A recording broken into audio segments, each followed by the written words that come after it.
124th episode of CloudFocus Weekly for the first week of February 2013. This episode is titled Stack Rank Nirvana. CloudFocus Week is sponsored by Arkus, your cloud computing experts. I am your host, Jason Atwood, and joining me for the co-host, the first time in February, so I dropped my chair, it's Justin Elsey. Justin, how you doing? I'm doing great. Why did you decide to drop your chair at that very, very moment? Because I was too high up, and the mic is low, and I was high, so I wanted to get my face close to the mic. That's a good idea. Yeah, all right. So, speaking of good ideas, we have an agenda. Today, we're going to be talking about the blog post of the week, which is to quit 5 things, written by yours truly. We also have some news about some Quora/Yelp combo mashup called Vendor Stack, which I spent some time playing with this afternoon. Secrets of working remotely from Salesforce. Some interesting. Maybe we'll share our secrets because we work remotely a lot. And then the world spins around and around, and more integration companies get bought up. And we'll talk about that. And then we'll make our CloudFocus app picks of the week. Oh, I saw this one. Sorry, I went down and looked at yours, which is why you shouldn't put yours in either, because then I look at it and I go, oh. So, did you try it? I have not. It's fun. Yeah. So let's start with the blog post. This week's blog post brought to you by my brain. By you. Called Quit 5 Things, Revolutionary Resolutions. And this started, this started from something I've been practicing since, I think, 2007, based on Seth Godin's book, The Dip, which is, which in a nutshell is about how to excel at stuff. And the whole concept comes down to, if you want to be the best in the world, and that terminology really means not the best in the world, but the best, real estate agent in Upper West Side, or the best froyo in Kansas City, froyo restaurant in Kansas City, you need to learn how to push through the right stuff and how to give up the other stuff. So I read this book 2 or 3 years ago, maybe more, I guess more if I've been doing it for so long. And one of the things I took from it was that you should take things in your life that sort of build up over the year or years, called cruft. And cruft is a programming term that means like the extra code that's in there that doesn't do anything anymore. And there's things in your life, you take on little things that you do, and you start to do them, and they start to do over and over again, and you're like, and eventually you look back and you're like, why do I still do this? Like, why do I still do this? And so I use a thing called Quit 5 Things. I do it every year, and I basic list of 5 things. And these aren't like quitting smoking or, quitting, that type of thing. It's quitting things in your life that take up your time, that take up your mental space, that take up, sort of your ability to put effort into other things. And so I kind of make a list every year, and I then spend the year trying to quit them. And again, it's more of like giving up, not habits, but like practices, or giving up hobbies almost. So some of them are hobbies. I'm going to give up the New York Jets. You're going to give up the New York Jets? They take up a lot of time, and they are very depressing. It's funny because that actually is it's on one of the things that I enjoy, and so when I've given up other things, I always think that allows me more time to put into things that I enjoy. So I'm gonna quit getting my oil changed. No, see how that works. Still not things. So I gave some examples. So I used to be a big home brewer. Actually, I think you used to be a home brewer too. Used to be being the key. Although I still have all the equipment, and I have brewed a beer as recently as this last 12 months. 12 months. Well, that'll probably be over very quickly, because you probably can go right over the time that you brewed it, like in March of last year. Yeah, something. Yeah, I'm trying to think because I haven't heard of you. Anyway, so I still have a few if you want one. I still have a few too of yours in my fridge. Right. Yeah, thanks. So I used to be a brewer, and when I was single, and my buddies would come over, and we'd brew beer, and it was all this fun stuff. And then I put all the equipment, had it in my closet, and every time I'd open up my pantry, I would see this equipment. I'd go, oh, man, I got to get back to brewing. I got to brew. I got to brew some brewing. I can't wait to get back. And then, I got a girlfriend, and then she moved in, and then I got, and then we got married, and then we had a kid, and I keep staring at this stuff going, oh, I gotta brew. Yeah, and every time I'd open up the closet. So it was taking up mental space. Like my mind was kind of, not all the time thinking about it, but enough that I was kind of, thinking about it, taking up mental space. So I put this on my list one year, and I did it. I got rid of the equipment. I got rid of all the stuff, and I said, You gave me some. yeah, that's right. I gave all the equipment to you. And I said, Not that's all it. of it, some of it. I'm moving this stuff out of my mental space. I'm getting it out. So I have quit things like used to have 15 different websites that I used to run, like for a hobby.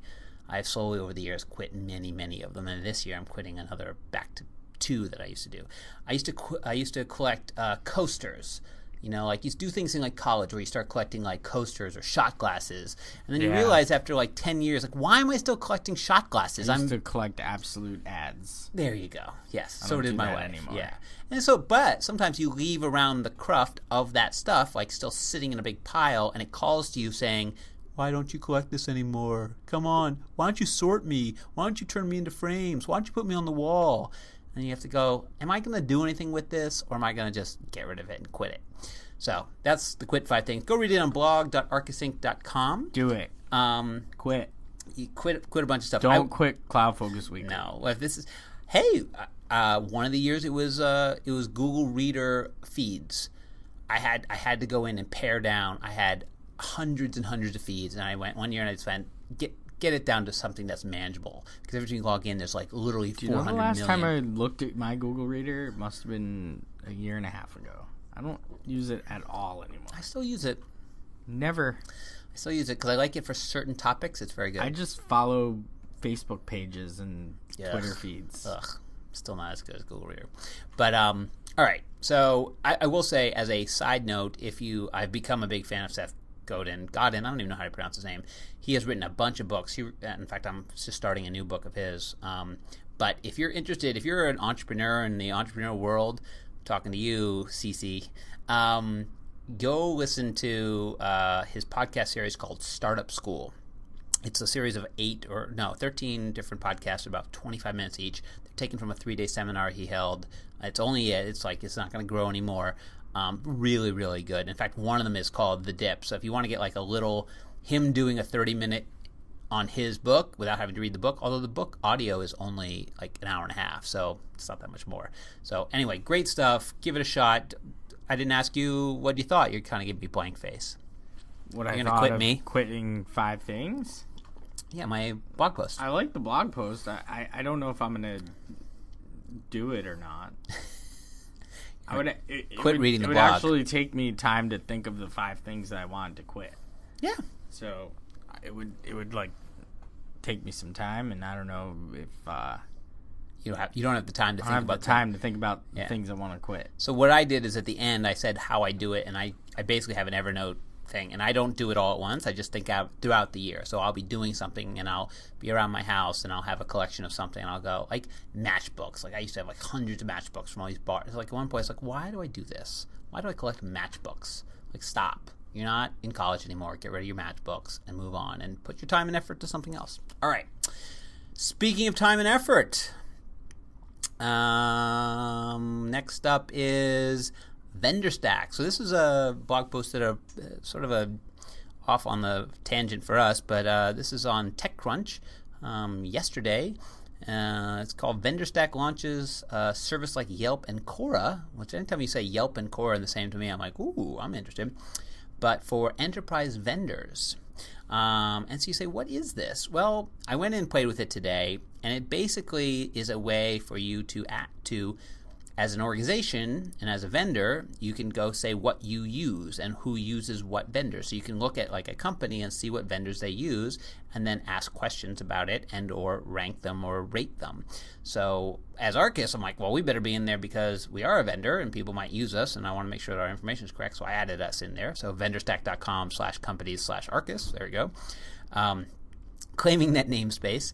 And then I went in and looked for Salesforce, and you can see on the Salesforce page like what companies use Salesforce, as well as what people have asked about Salesforce. So it's kind of like, it's again, that's question and answer collection, and then it's sort of the Yelp of I'm rating restaurants, but it's for enterprise software. I love how new this is. It's like Salesforce CRM. There's 28 companies use it, and we're like in the first page. Of course we are. It's awesome. I like that we're in here. I'm not really sure I like our profile. Like, there's no reviews or anything. So anyone listening, go in there and review us. Well, and I would say this is, we are on a lot of places. We put more of our time and attention into the places that people who are looking for our services look, like App Exchange, where we, pay attention to that. But I think it was interesting. So it was an interesting kind of take on, I'm sure it's some startup company that we bought by somebody, but an interesting take on finding out what other people are using in terms of enterprise software and then being able to ask questions of it. So I can see this is clearly just the beginning, but eventually you could see people really kind of getting in and asking questions about, hey, well, what is that? And, is it good or not? It also might just become a place for spam. Who knows? I think it's going to be a little from column A and a little from column B. Well, There's going to be some companies in there pimping their stuff. I think what's interesting their wares. is that it does when you land on Salesforce.com, Salesforce CRM, and it says 2 reviews. Okay, so this is new. Who uses it? So you can click on and see other companies that are using it. All right, that's kind of interesting. Questions that are being asked about it.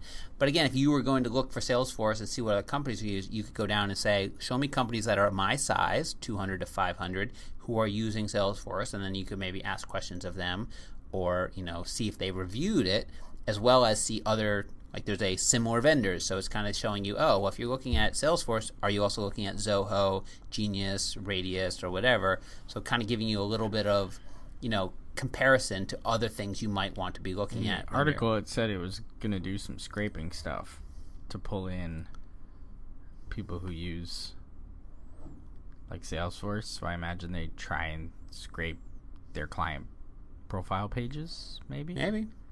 If the company exists, then pop them in there. Yeah, I don't know. It's interesting. It's new, so I imagine it has to get populated with all sorts of companies. It is. So anyway, check it out. Vendorstack.com. Kind of interesting little take on sort of interesting. All right.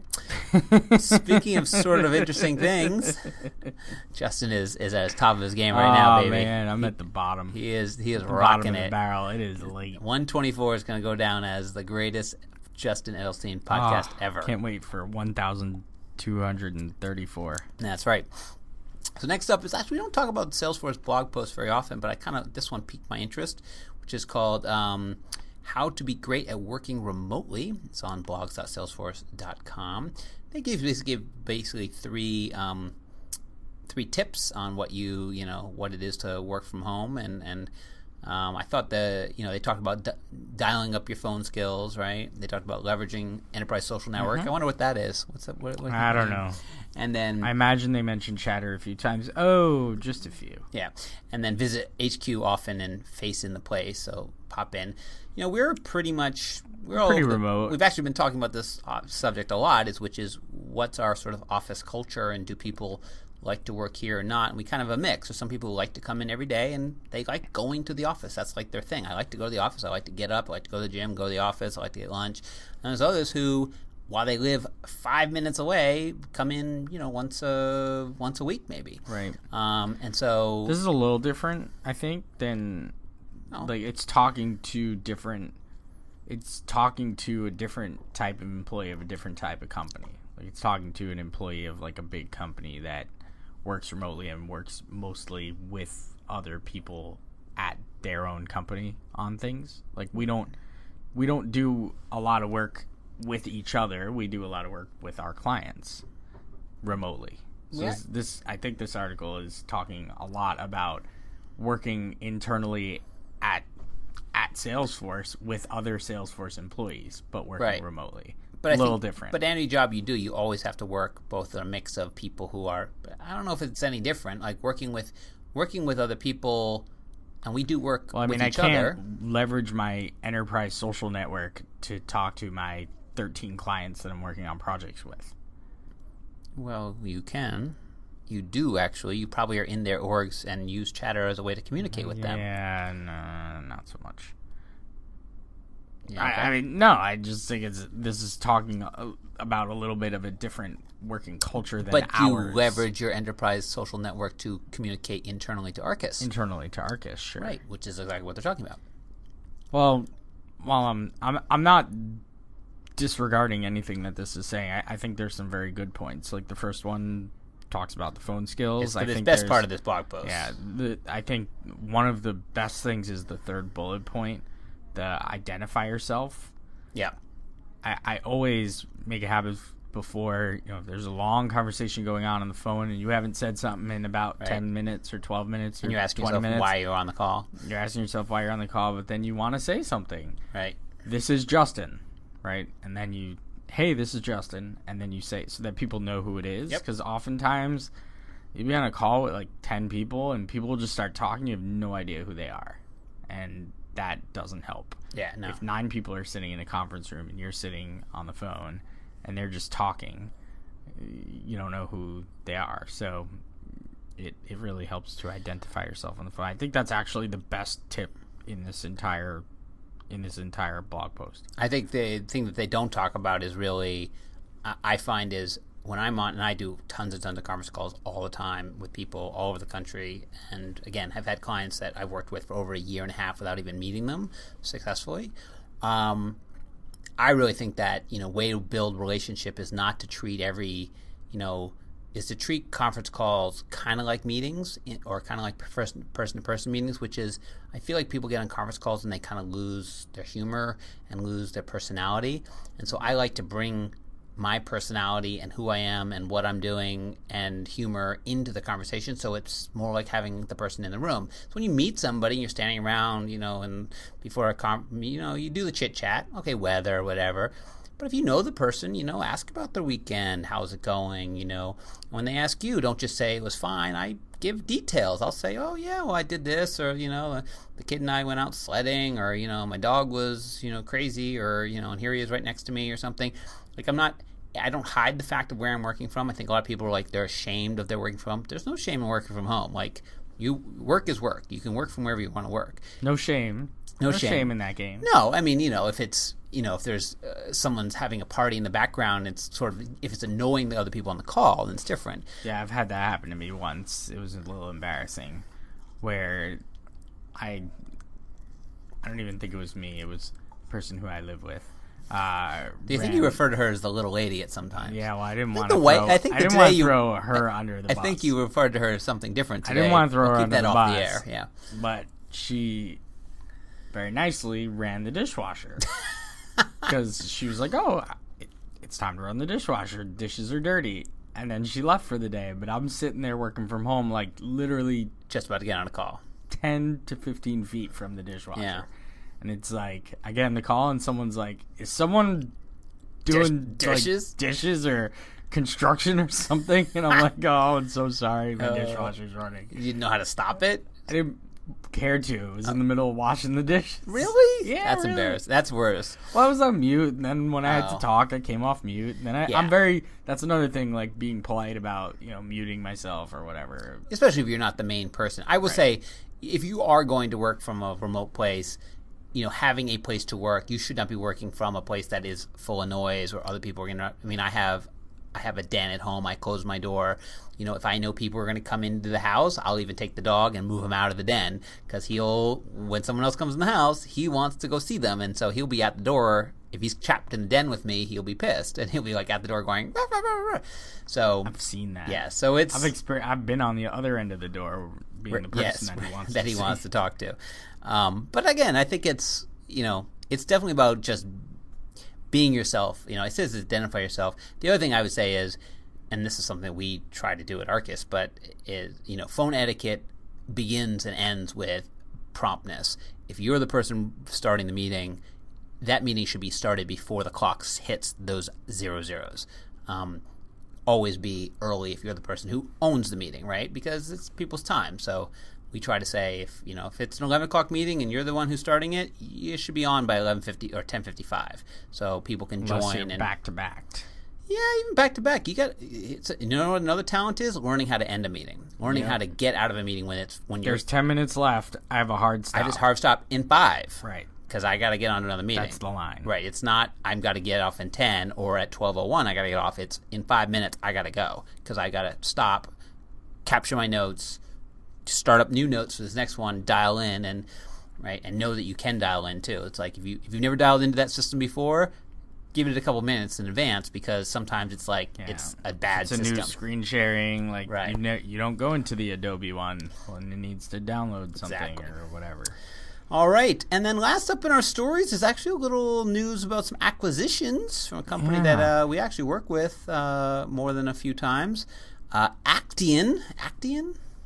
Actian Corp, not the company that we've worked with. No, but is going to acquire Pervasive software. So this is Pervasive is one of the integration It's a ETL bit strange tools. to me as a former person who worked in finance. A privately held company is purchasing a publicly held It happens. company. It happens all the time. Yeah, it's just a little weird, I guess, to me. So they're a big data management company.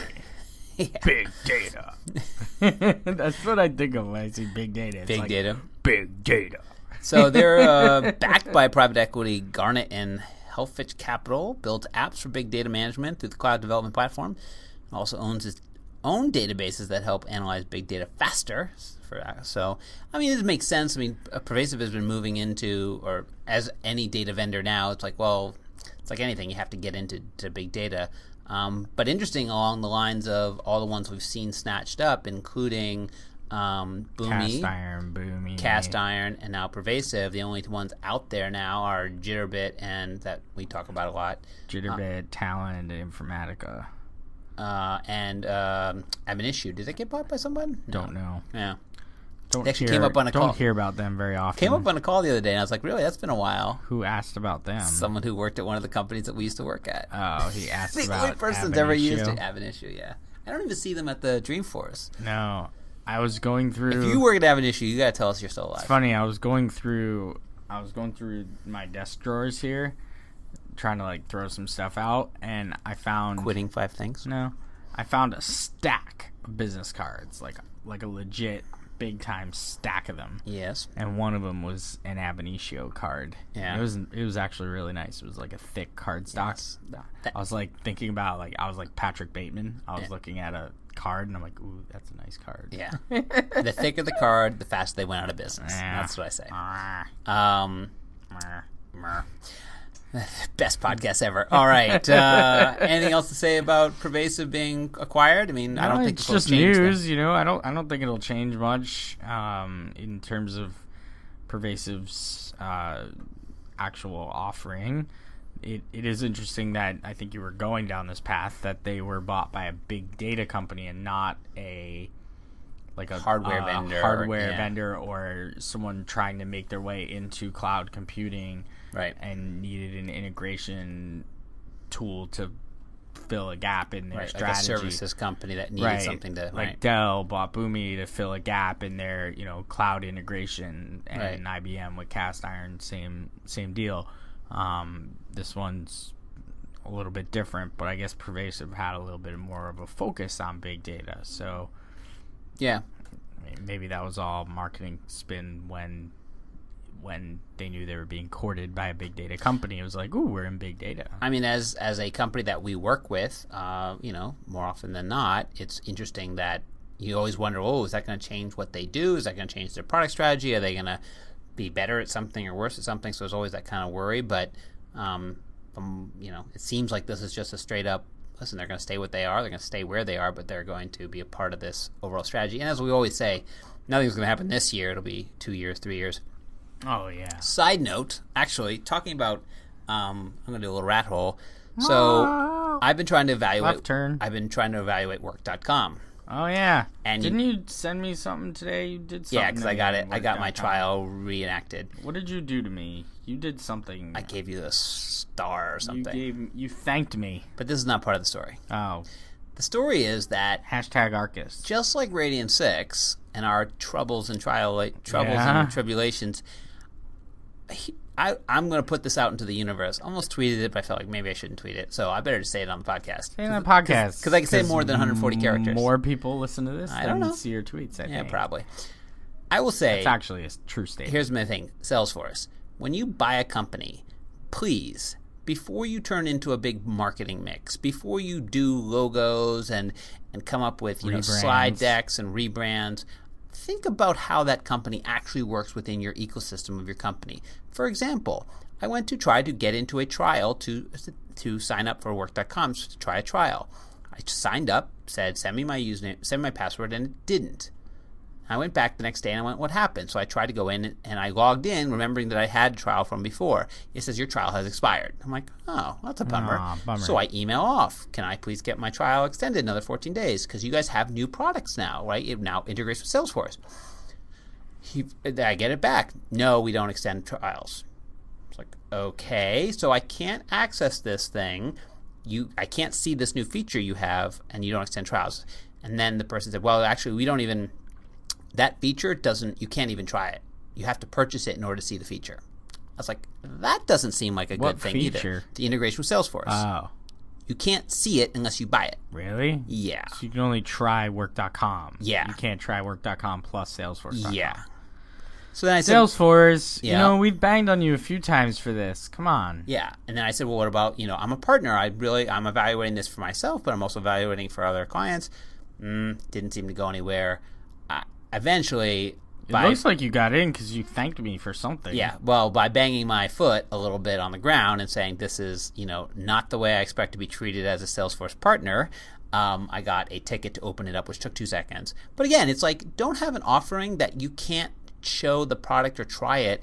It's like, again, it feels, and the emails were all from @ripple.com. And I'm like, you're not really part of Salesforce. You're just this side pseudo company, and you haven't been integrated well.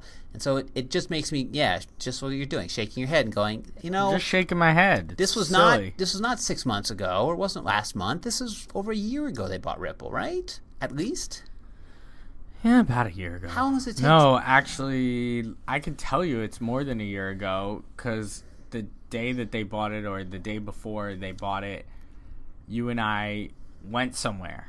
We went on a tour of a building, and I know that was in December of 20. I don't know what that building. The big building? The big building. The MetLife Stadium. We went on a tour Yeah. together, and that was in December. Yeah.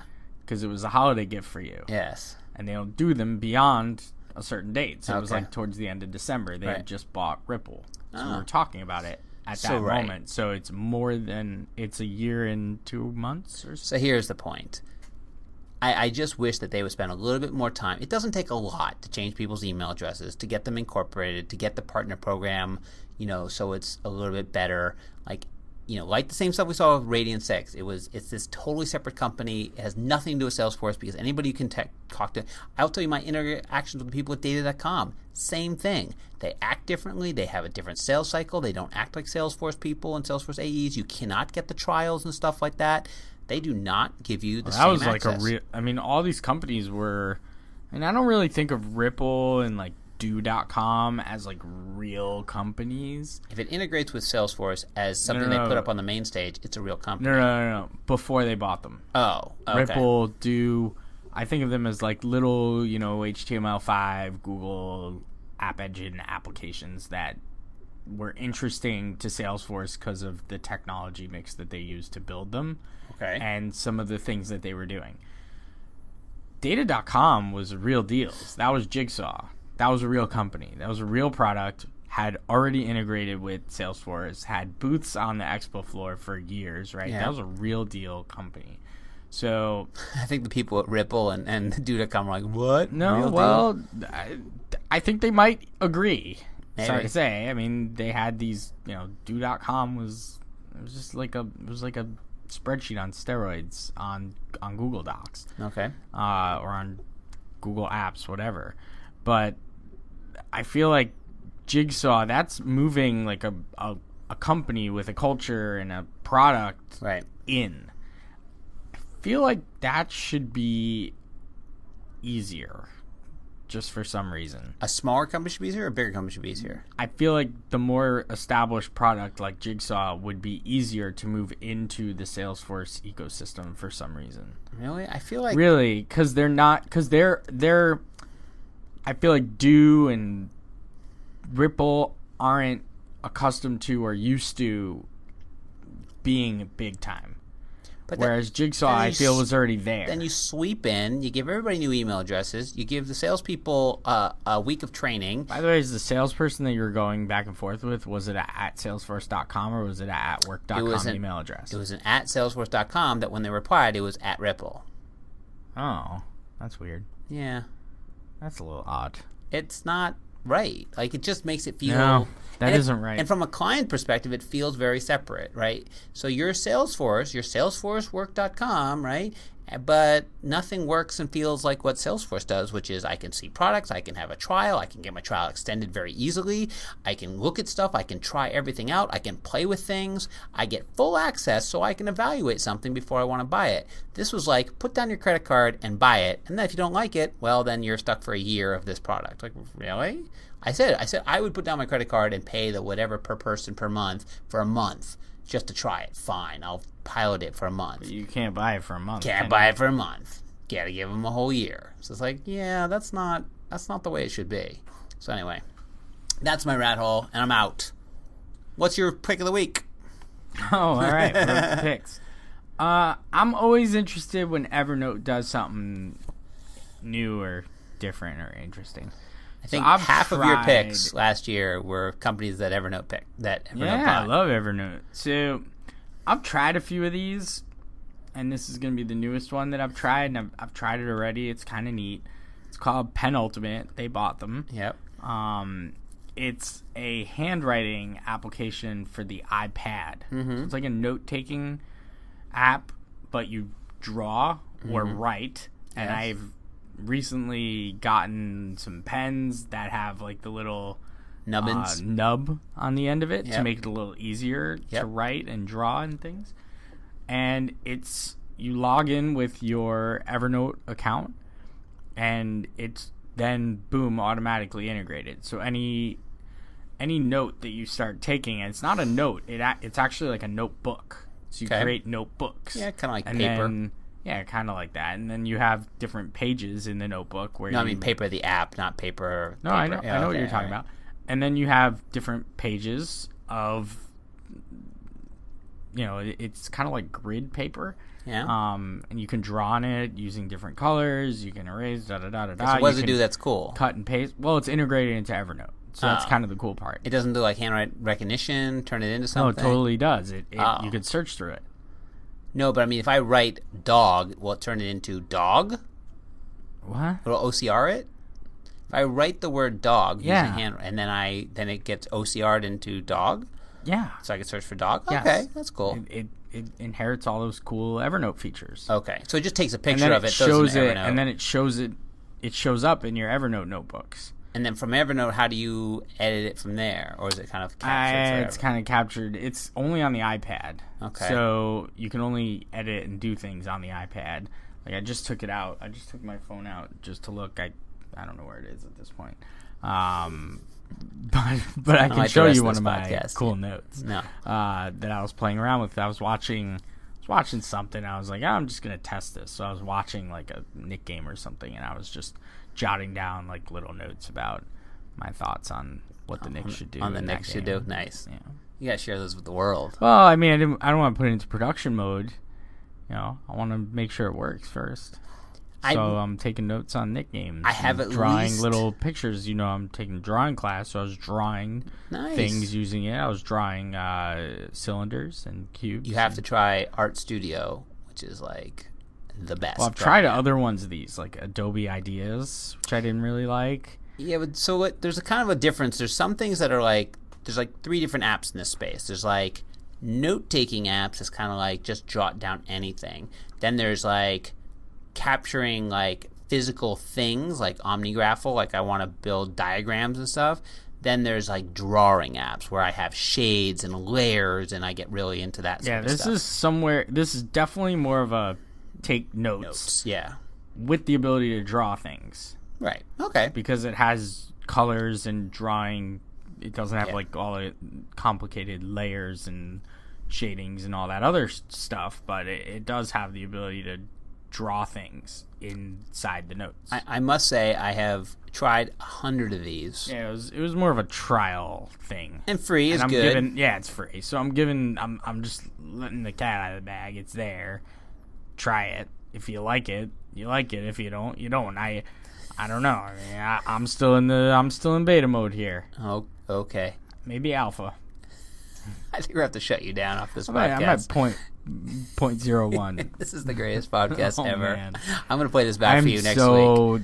You look so just tired. out of it. Yeah. Had all a right. really long day. Great. I'm just gonna keep complaining to the audience. I'll just take you off the Isn't mic that now. what people like? Like when you complain to them No. about stuff? Yeah. Don't people love that? They want to hear like furry face McGee over here complain about stuff. That's right. That's what they want to hear.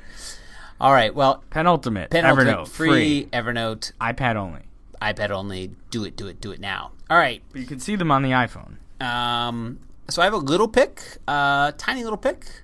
Something I grabbed the other day. I think I picked a iPhone app the other day that allows you to see. Yeah, I did the one analytics. Remember that one that you could see like analytics of your pages and stuff. You remember that one? Anyway, I picked that Oh yeah, the Google Analytics. Yeah, it would kind of show you like snapshot thing. So this one's called Static. This one's 99 cents. Again, anything that's 99 cents, I'll just try it for the heck of it. And what it is it's kind of like it's a way of capturing all of your social networking places and analytic places and your, I think there's a whole bunch of them. Let's see, GitHub and Twitter and Google and I forgot the photo one is. What's that photo one? That's the Photoshop. Instagram. Right, and so what you do is you put in all of your usernames or whatever, and then you get a quick little one-pager of how many followers you can hit it, how many people you're following, your tweets and whatever, and you kind of can like capture a bunch of things and compare them and see like. Neat. Does it have clout? Doesn't have clout yet. They have a thing like, please tell us what you want to have next. Clout would be nice. Clout has its own app. I know. But anyway, so does Twitter. But not like to easily get this. Like most of these places, you have to go in and like dig around to see this. Like if I wanted to see those 3 stats, like I have 4 or 5 Twitter accounts, right? I would have to dig into 4 or 5 screens. Go on a hunt for all your Twitter accounts. Yes. Well, there's at least 3 or 4. Although I think one of mine got hacked. By the way, Twitter got hacked. One of your Twitter accounts got hacked? Not one of the good ones. One of the old ones. The ones I don't touch anymore, like your Just Edel one, like my version of that. Why would you give that away? Because it's like some old Twitter account. Yeah, but it's got things on there that you don't use anymore. People shouldn't see. Then shut it down.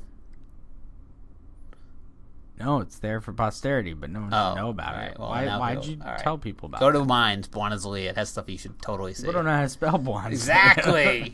So anyway, you can quickly look. I think it's kind of cool. It's a neat little app, Static. 99 cents. Probably should be free until they can figure out a way to sort of make it like, what can I do with this that's really cool? But I like that I kind of go in here and see, okay, so I have this many followers, this many tweets, and you can kind of click on them. It's nice design, whatever. Static, 99 cents. It's kind of my low point. I picked something so expensive last week I felt bad, so I figured I'd go something cheaper this week. All right, well that's it. Speaking of cheap, go to blog.arkusinc.com, read up all the podcasts, all the blog posts for free. Can't wait for next week's post. Go to, yours. Yeah, you want to give people a little tease. Tease it up. I wrote a little thing, little doozy. Well, give them a little hint of what it could be. How those developers out there can make admins' lives easier. There you go. And make admins look like rock stars. Salesforce developers can make Salesforce, Apex, and Visualforce developers can make Salesforce admins' lives easier and make them look like rock stars at the same time. Great. Well, we'll look forward to seeing that. That should be up. Little tidbits. Probably by the end of this. Whoa. It's for next week.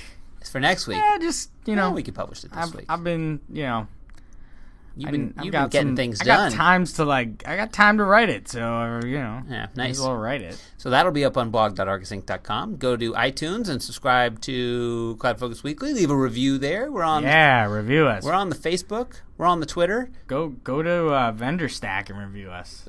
Justin here is at Just Edelstein on Twitter. I'm at Jason M. Atwood, and there's also Arkus Inc. if you want to get all that news. Facebook.com/Arkus Inc. And we're on the Google Plus and on the LinkedIn. And we have a CloudFocus Weekly group in the Dreamforce portal. Yes, the Dreamforce portal is still alive. I know it'll probably start pumping sometime in September, I guess. It'll probably start pumping. I mean, it's still active. It's still people in there. It's crazy. There are people in there. I have a feeling there's going to be they're going to do something a little different.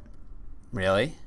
I just got a hunch. I don't know anything. If they just took away the bad interface they created last year and put back the old interface? I feel like it's going to be slightly different. All right. Well, they got something to do. Well, until then, as next week, we'll come back with another episode. As we always say, enjoy those cloudy days.